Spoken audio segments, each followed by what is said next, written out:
সাধারণ দৃশ্য, কুমিরের হাতে কিন্তু আইফোন এখানটাই রয়েছে। এটা দিয়ে কিন্তু আমরা চলে যাব সুধন্যখালি। সুন্দরী গো দোহাই দোহাই মান করো। দেখুন খুব সুন্দর গামলা।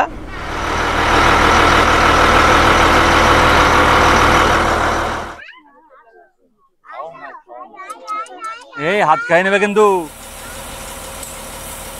জানতে চাইছি যে আপনাদের জীবন ধারণটা কিরকম ভাবে চলে আর কি, সেটাই বলতে চলে এসেছি। কিন্তু আজকে রাত্রির ডিনার এ হচ্ছে ফ্রাইড রাইস আর হচ্ছে চিলি চিকেন, আন্ডা আন্ডা আন্ডা আন্ডা, কিন্তু ইলিশ মাছ আর তার সঙ্গে এইরকম সাইজের একটা লঙ্কা। ইলিশ মাছ, চারদিকে যা প্রাকৃতিক পরিবেশ, চারিদিকে একদম মেঘাচ্ছন্ন আকাশ, তার মধ্যে ঝিরিঝিরি বৃষ্টি, তার মধ্যে ইলিশ মাছ, আর তার মধ্যে আবার গান বাজনা। আমরা খুব এনজয় করছি।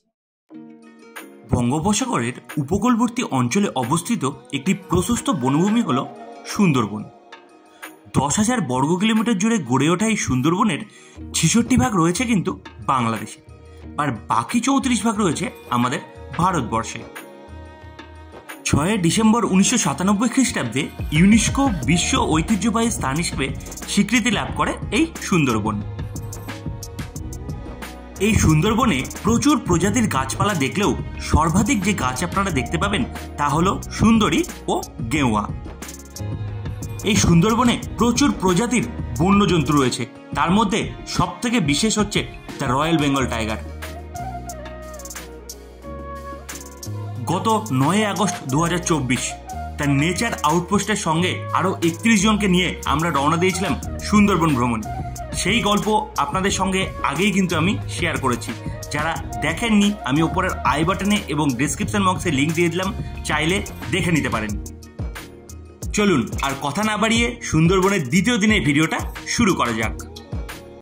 গুড মর্নিং, ঘড়ির কাঁটায় সকাল এখন 8টা। আমরা স্নান করে ফ্রেশ হয়ে বেরিয়ে পড়ছি দ্বিতীয় দিনে সুন্দরবন এক্সপ্লোর করতে। যাক, আজকে মোটামুটি আমি একটু বলে দিই, কারণ আমার জানা আছে। প্রথমে আমরা যাব হচ্ছে সজনেখালি। সজনেখালি থেকে গাইড নিয়ে আমরা খাড়ির মধ্যে দিয়ে, যেখানে বাঘ কুমির এগুলো দেখার সম্ভাবনা বেশি, সেই খাড়ির মধ্যে দিয়ে গিয়ে পৌঁছবো হচ্ছে সুধন্যখালি। সেখান থেকে দোবাকি থেকে পঞ্চমুখানি হয়ে আমরা সোজা ফিরবো আবার হোটেলে। এই হচ্ছে মোটামুটি আজকের আমাদের যাত্রাপথ। সকাল 8টার সময় সবাই মিলে আমাদের হোটেলের প্রাইভেট কার থেকে রওনা দিয়ে 15 মিনিটের মধ্যেই পৌঁছে গেলাম সজনেখালি ওয়াইল্ড লাইফ স্যাংচুয়ারিতে। ভেতরে প্রবেশ করতেই একটি দুঃসংবাদ শুনতে পেলাম। আমরা দেরি করার জন্য কোনো গাইড কিন্তু সেদিন উপস্থিত ছিলেন না, তাই সুন্দরবন দ্বিতীয় দিনের ভ্রমণটা আমাদের বিনা গাইডে হয়েছিল। এতে আমরা অনেক অসুবিধার সম্মুখীন হয়েছিলাম। এর ভেতরে আপনারা দেখতে পাবেন একটা পুকুরের মধ্যে পাটাগুড় বাস্তা নামে এক প্রকারের কচ্ছপ চাষ করা হয়েছে, আর রয়েছে 2টো কুমির এবং একটি মৌমাছির চাকে ভরা ওয়াচ টাওয়ার। এই ওয়াচ টাওয়ারের ওপরে উঠলে খুব ভালো প্রাকৃতিক দৃশ্য আপনারা দেখতে পাবেন, আর ভাগ্যে থাকলে 2-1টা বন্যজন্তুও কিন্তু দেখে নিতে পারেন, কারণ ওয়াচ টাওয়ারের আশেপাশে রয়েছে মিষ্টি জলের খাড়ি, তাই বন্যপ্রাণীরা সেখানে জল পান করতে আসে। ওয়াচ টাওয়ার থেকে নেমে এসেই এক অদ্ভুত দৃশ্য, যেটাকে বিরল দৃশ্য বলা যায়, সেটাই কিন্তু আমাদের চোখে পড়লো। অসাধারণ দৃশ্য, কুমিরের হাতে কিন্তু আইফোন। তার মানে আইফোনের কিন্তু আর কোনো মান ইজ্জত থাকলো না, কুমিরের এখন আইফোন ব্যবহার করছে। ঠিক আছে, কুমিরও কিন্তু আইফোন ব্যবহার করছে। দেখুন, এই দৃশ্য দেখে আমরাও কিছুটা চমকে উঠেছিলাম। পরে খোঁজখবর নিয়ে জানলাম একটি ছেলে কুমিরের ভিডিও করার সময় হাত ফসকে তার ফোনটা কুমিরের ওপর পড়ে যায়। সেখান থেকে বাইরে বেরিয়ে এসে চোখে পড়ল সুন্দরী গাছ, আর এই সুন্দরী গাছ দেখেই আমাদের এক সহযাত্রী গান ধরলেন, সুন্দরী গো দোহাই দোহাই মান করো না। ঘন্টা দেড়েকের মধ্যেই সজনেখালি ওয়াইল্ড লাইফ স্যাংচুয়ারি থেকে বেরোতেই আমাদের চলে এলো ব্রেকফাস্ট, লুচি, ছোলার ডাল আর একটা করে মিষ্টি। মাঝপথে হঠাৎই আমাদের লঞ্চটা দাঁড় করিয়ে দেওয়া হলো আরেকটি লঞ্চের পাশে। শুনলাম সেখানে চেকিং চলছে। চেকিং পার করতেই আমি উঁকে দিলাম রান্নাঘরের দিকে। রান্নাঘরে ঢুকেই দেখি 1 গামলা চিংড়ি মাছ রাখা রয়েছে, আর তার সাথে রয়েছে ইলিশ মাছের মাথা এবং পাবদা মাছ, আর রান্নাবান্না চলছিল কিন্তু জোর কদম। আর এই ট্রিপটাই চা ছিল কিন্তু আমাদের অফুরন্ত। আমরা যতবার চেয়েছি ততবারই কিন্তু চা করে দিয়েছেন। সজনেখালি থেকে বেরিয়ে ঘন্টা দেড়েকের মধ্যেই আমরা পৌঁছে গেলাম সুধন্যখালী ওয়াইল্ড লাইফ স্যাংচুয়ারিতে। এখানে ভিতরে প্রবেশ করলেই আপনারা দেখতে পাবেন বাঁদিকে রয়েছে বনবিবি ও রাখাল রাজার মূর্তি। এখানে মানে সুন্দরবন অঞ্চলে যারা বনের মধ্যে প্রবেশ করেন তারা কিন্তু এই দেবদেবীদেরই পুজো করে তবেই প্রবেশ করেন। এই সুধন্যখালী ওয়াইল্ড লাইফ স্যাংচুয়ারির ভিতরে রয়েছে চেনা অচেনা বহু ধরনের গাছ এবং রয়েছে একটি ওয়াচ টাওয়ার। এই ওয়াচ টাওয়ারের ওপর থেকেও কিন্তু আপনারা খুব সুন্দর প্রাকৃতিক দৃশ্য দেখতে পাবেন। আর এখানেও কিন্তু করা রয়েছে মিষ্টি জলের জলাশয়।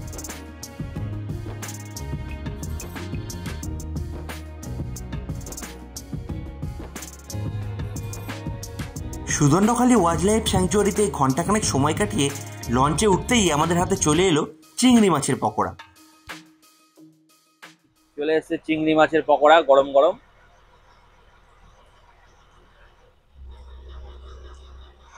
দারুণ।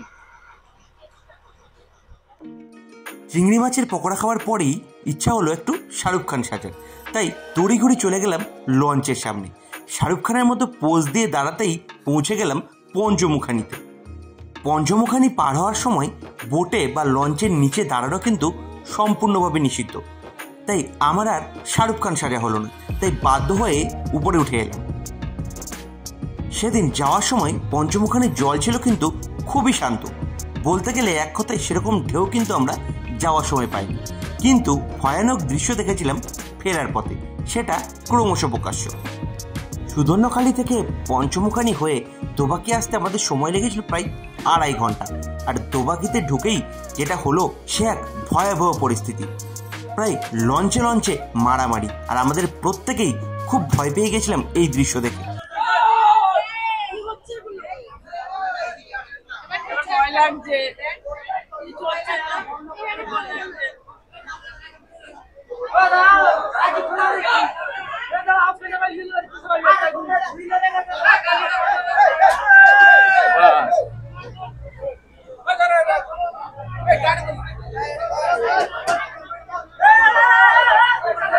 কি বাংলা যাবো, ঠিক আছে।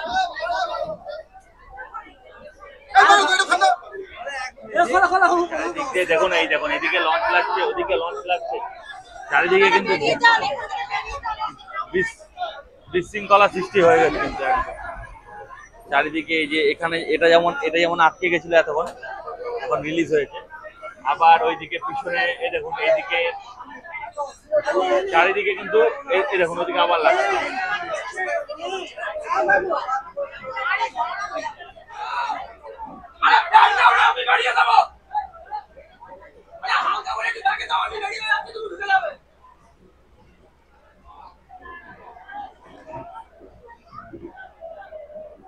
লঞ্চটা দেখুন কি হারে দুলছে, এখানে এত লঞ্চের দোলাদলিতে না একদম পুরো।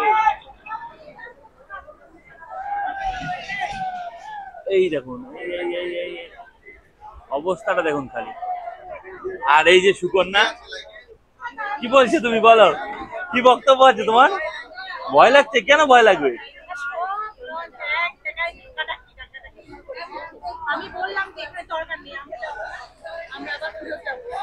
না এই দেখো আবার লাগবে, আবার লাগবে।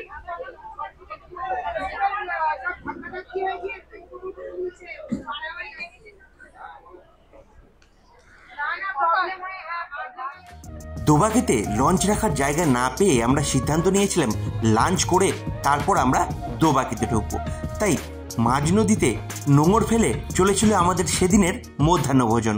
ঠিক আছে, মাছ কেমন? ভালো দুটোই? আচ্ছা, ভেজটা কেমন হয়েছে? ভেজটা ভালো হয়েছে? বাহ, তাহলে নেচার আউটপোস্ট সাকসেসফুল।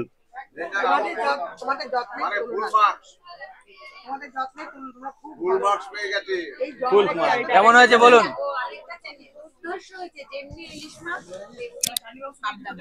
ভালো ছিল, মাছগুলো টেস্ট আছে। আর মাছটা তো বললাম ইলিশ মাছ, চারদিকে যা প্রাকৃতিক পরিবেশ, চারিদিকে একদম মেঘাচ্ছন্ন আকাশ, তার মধ্যে ঝিরিঝিরি বৃষ্টি, তার মধ্যে ইলিশ মাছ, আর তার মধ্যে আবার গান বাজনা। আমরা খুব মানে এনজয় করছি, মানে একদম খুব খুশি। হ্যাঁ খুব খুশি। প্রথমেই চলে এসেছে কিন্তু ভাত। আচ্ছা, এই হচ্ছে কিন্তু কচু বাটা, এই যে মান কচু বাটা, কোনোদিন কিন্তু খাইনি। কেমন মান কচু বাটা? ভালো করে যায়? আমার ছোটবেলার কথা মনে পড়ে গেল। আমার বাড়িতে এই কচু বাটার চল বেশি, আমার কচুর বাড়িতে হয় না এসব। অনেকদিন পর খাচ্ছি তো ভালো লাগছে, দারুণ। অনিন্দ বললো বলে একটু কচুটা নিলাম, এটা দেখি কেমন খেয়ে। ভালো, খারাপ না কিন্তু, খেতে ভালো লাগে।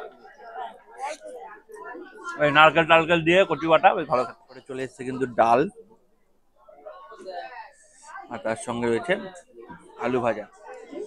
ডাল ভালো, ঘরোয়া ডাল।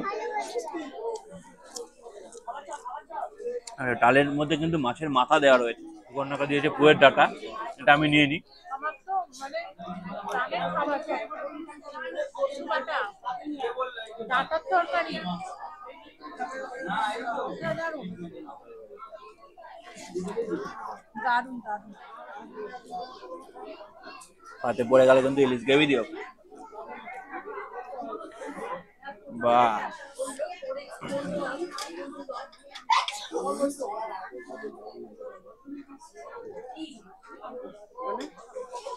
পাতে পড়ে গেল কিন্তু ইলিশ মাছ, আর তার সঙ্গে এইরকম সাইজের একটা লঙ্কা। এই হচ্ছে কিন্তু ইলিশ মাছ। ও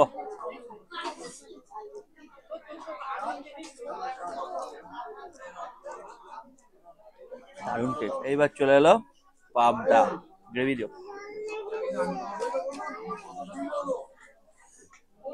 পাবদা, এই হচ্ছে পাবদা সাইজ। সুন্দরবনে বসে ইলিশ, পাবদা, কচু বাটা, কতকে খাচ্ছি, প্রচুর।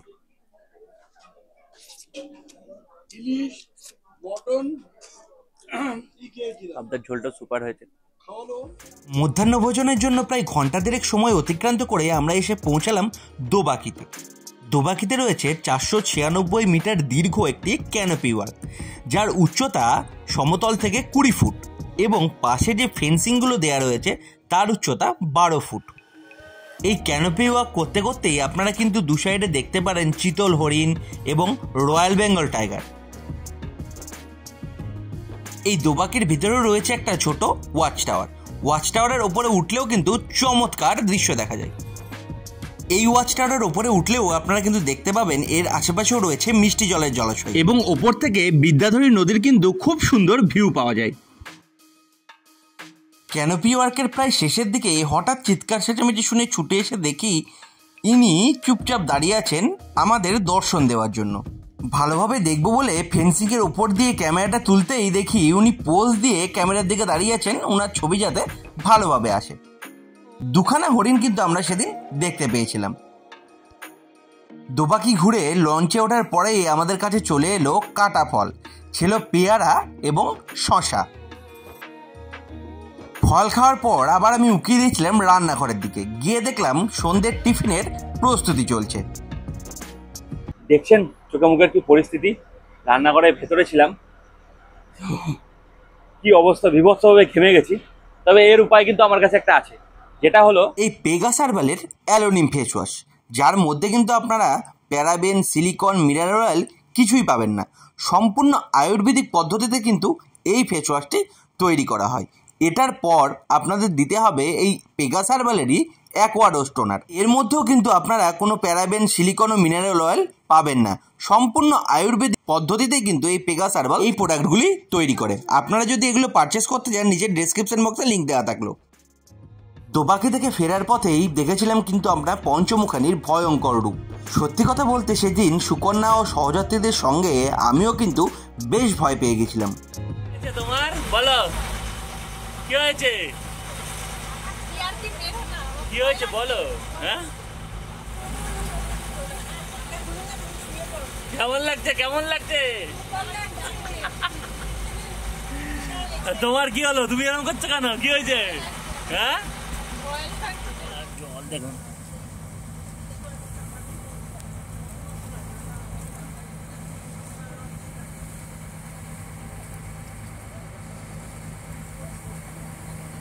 এটাই কিন্তু এখন পঞ্চমুখানির যে ঢেউ এখন কিন্তু আমরা পাচ্ছি। পঞ্চমুখানির যে ঢেউ এখন কিন্তু আমরা যাওয়ার সময় পাইনি, যেহেতু জোয়ার ছিল, এখন কিন্তু ভাটা চলছে, যে কারণে পঞ্চমুখানির প্রচুর কিন্তু ঢেউ। এই পঞ্চমুখানি থেকে ফেরার সময় কিছু বাংলাদেশের পতাকা লাগানো মানে বাংলাদেশের লঞ্চ কিন্তু আপনারা দেখতে পাবেন। এরপরে ঝপ করে সন্ধে নামতেই এক অসাধারণ দৃশ্য ধরা পড়লো আমার ক্যামেরায়। এরপরে সন্ধ্যে 7টার সময় চলে এলো আমাদের সেদিনকার ইভিনিং স্ন্যাক এগ চাউমিন, আর যারা ডিম খাবেন না তাদের জন্য ভেজ চাউমিনও কিন্তু ব্যবস্থা রয়েছিল। এগ চাউমিন খাওয়া শেষ করে আমরা যখন ঘাটে এসে পৌঁছালাম তখন ঘড়ির কাঁটায় 7:30।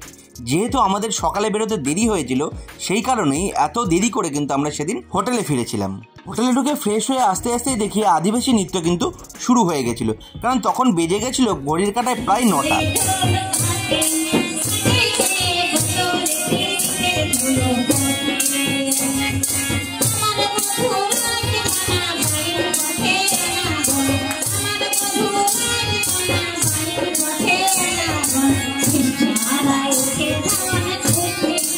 এখানেই ওপার বলতে মানে লঞ্চ করে এখন ওপার যাবেন, মানে আপনারা লঞ্চ করে ওপারে চলে যাবেন? আচ্ছা, মানে আপনাদের কি মানে ইনকাম রুজি রুটি এটাই, মানে এটাই আপনাদের? আচ্ছা, যদিও এটা জিজ্ঞেস করা ঠিক নয়, তবু আমি বলি মোটামুটি আপনাদের প্রতিদিন কিরকম মানে কটা আপনারা শো করেন, কোন ধারণটা কিরকম ভাবে চলে আর কি সেটাই বলতে। হ্যাঁ, মাসে মোটামুটি একটা এরম ভাবে আপনারা 5-6 হাজার টাকা ইনকাম করেন মাসে। আচ্ছা, তাদের কি ঠিকঠাক চলে না? ঠিকঠাক এখন 5-6 হাজার টাকা ধরুন কিছু নয় মানুষের কাছে, কারণ একটা চালের দাম কিনতে গেলে 50-60 টাকা কেজি, তো সেই জন্যই বলছি আর কি, মানে মোটামুটি সেরকম। এই আমি কথার কথা বলছি, একটা মানুষের জীবন দেখুন, একটা মানুষের জীবন ধারণ করতে যতটা লাগে, জীবন ধারণ করতে একটা জানেন তো মানুষের একটা জীবন, হ্যাঁ হ্যাঁ, সব এই নাচ থেকেই, মানে এই প্রতিদিনই আপনি আছেন, মানে এটা কি বছরে মানে প্রতি বছর মানে সব 365 দিন এরকম হয় নাকি কোনো টাইম বন্ধ থাকে? হ্যাঁ, শীতকালে বোধহয় সিজনটা বেশি হয়। আচ্ছা, মানে প্রতিদিন দুটো 3টে করে শো। আজকে একটু 3টে হয়েছে ভিড় বেশি বলে, 2টো হয়েছে ভিড় বেশি বলে। আচ্ছা, ঠিক আছে, অনেক ধন্যবাদ। ভালোভাবে বাড়ি যাবেন, একই গ্রুপে তোমরা একই সঙ্গে থাকো। ওকে, ভালোভাবে বাড়ি যাবে, টাটা। ওকে,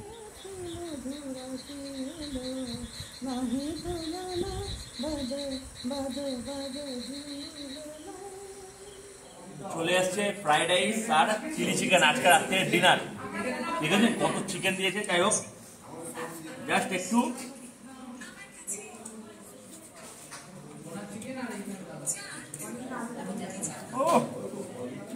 অসাধারণ কম্বিনেশন, এতে বলার কিছু নেই। ফ্রাইড রাইস আর চিলি চিকেন আপনি জানেন, আর একটু চিকেন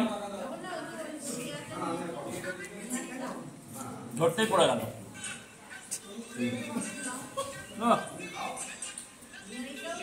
সুপার সুপার।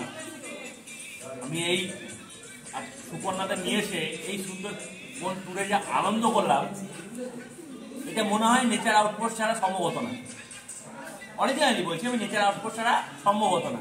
সবাই মিলে আছে, আর এখানে যারা আমরা এসছি না, পুরো ফ্যামিলির মতো হয়ে গেছে। এই দুদিনে আমরা যে এনজয় করছি, সবাই মনে হচ্ছে তোমার একটা ফ্যামিলি। রাত্রেবেলায় ফ্রাইড রাইস আর চিলি চিকেন খেয়ে দুর্দান্ত একটা ঘুম দিয়ে সকালে উঠতেই পড়লাম প্রাকৃতিক দুর্যোগের কবলে।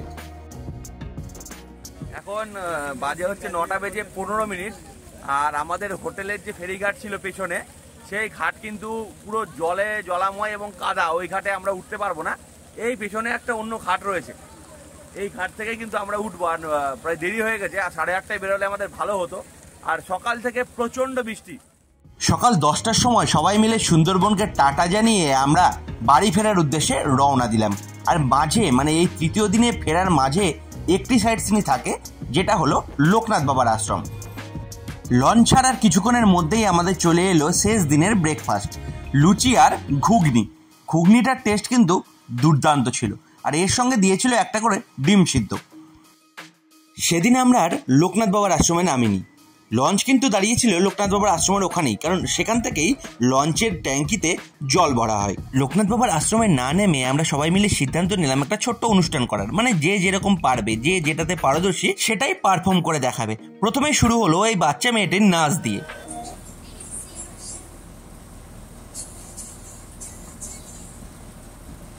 এটা প্রসঙ্গটা আস্তে আস্তে আসবে, কেন স্কুলে হঠাৎ ঢুকে পড়লাম। তা আমাদের সে এক মহা দুর্যোগের রাত, মাঘের মধ্যরাতের অঝোর বৃষ্টি। কাছে কেন এলো যেন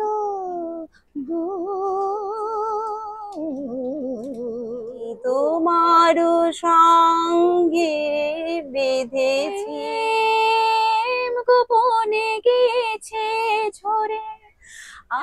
আরে খেলা হবে, ভেলকি হবে, সব বাবুরা পয়সা দিবে।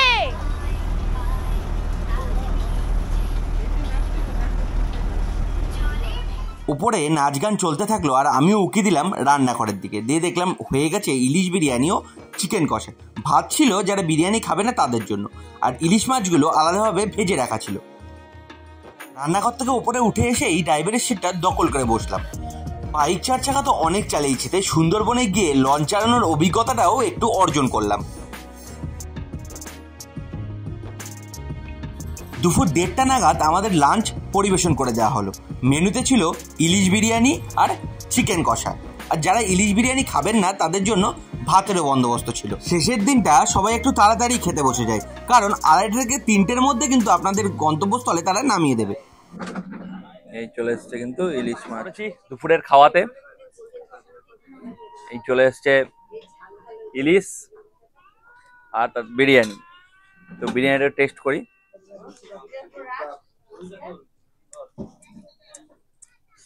রাইট, বেশি তেল পাবেন না, ঠিক আছে। এবারে একটু গ্রেভি দাও।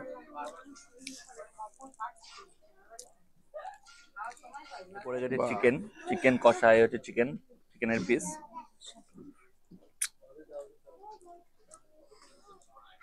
চিকেনটা ভালো হয়েছে। এর সঙ্গে এরপরে রয়েছে চাটনি আর পাপড়। খাওয়া দাওয়ার পর্ব মিটিয়ে বেলা 2:30টার সময় লঞ্চ আমাদের নামিয়ে দিল গদখালিতে। আমরা সেদিন কিন্তু সোনাখালিতে যাইনি, কারণ গদখালিতেই আমাদের অটো রিজার্ভ করা ছিল। আর সবাইকে টাটা জানিয়ে সেদিনের সুন্দরবন ভ্রমণটা কিন্তু আমরা শেষ করেছিলাম। আর শেষ করার আগে আমার আন্তরিক অভিনন্দন জানাবো দ্য নেচার আউটপোস্টের অনিন্দ, প্রবীর এবং সুজিবকে। দ্য নেচার আউটপোস্টের বিস্তারিত তথ্য দেওয়া থাকলেও আমার ভিডিওর ডেসক্রিপশন বক্সে। 38 মিনিট নেমে পড়লাম কিন্তু আমরা গদখালিতে। সোনাখালি যাচ্ছি না, আমি আগেই আপনাদের বলেছি যে আমি সোনাখালি যাচ্ছি না।